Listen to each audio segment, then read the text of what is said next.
What's up, CBC kids? We're so thankful that you're here for day 2 of Bible study. I hope that you guys had a good day yesterday. If you were able to get to some of the crafts and the snacks and the games, hopefully you guys had a good time.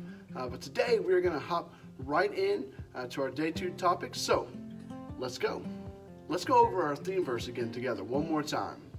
I am sure of this, that he who began a good work in you will bring it to completion at the day of Jesus Christ. Yesterday, we talked about love and forgiveness, and today we're going to be talking about worth and promise. These foundational points are so important to understand. So let's talk about worth first and what exactly that means. Have you ever said something is worthless or something is useless? You see, when we're talking about worth, we're talking about something that has value. And value is usually based on how much something is actually needed.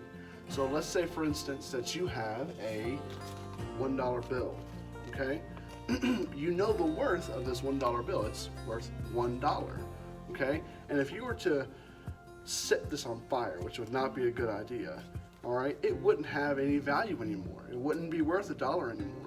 All right, so worth is based on how much value something has or how much something is needed. So my question to us today is, how much are we worth?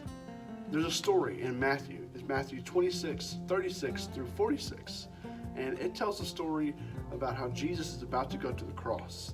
And Jesus relies on some of his followers to do something for him, to keep watch for him. And they're not able to do their job. So let's read that story together and then we'll break down what it means. Then Jesus went with them, and he said to his disciples, "Sit here while I go over there and pray." And taking with him Peter and the 2 sons of Zebedee, he began to be sorrowful and troubled. Then Jesus said to them, "My soul is very sorrowful, even to death. Remain here and watch with me." And going a little further, he fell on his face and prayed, saying, "My Father, if it be possible, let this cup pass from me. Nevertheless, not as I will, but as you will." He came to the disciples and found them sleeping. He said to Peter, "So you could not watch with me for 1 hour? Watch and pray, that you may not enter into temptation. The spirit is indeed willing, but the flesh is weak."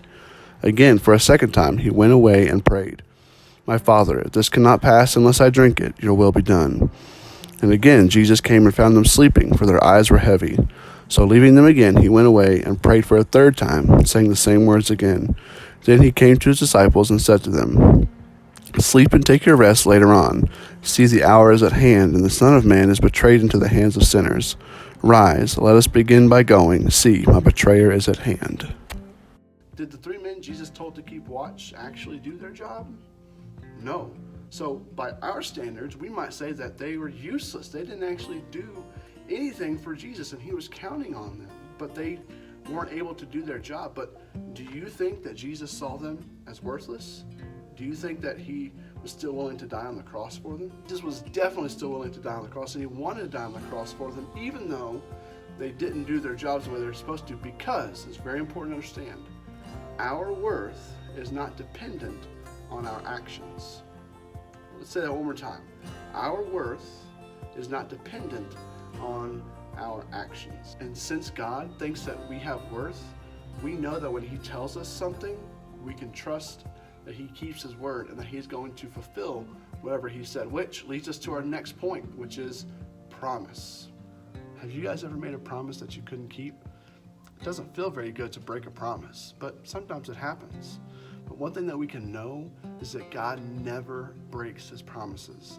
And we can trust that. And when we do trust that, then all these things that we've talked about so far this weekend really shine. When we talk about love, when we talk about worth, when we talk about forgiveness, if we didn't trust those, if we didn't know that when God promises that he will do all those things for us, then they wouldn't really mean as much. So knowing that God keeps his promises is so important to know and to believe in our hearts. What I want you guys to do is to talk more about all this with your parents a little bit later on today.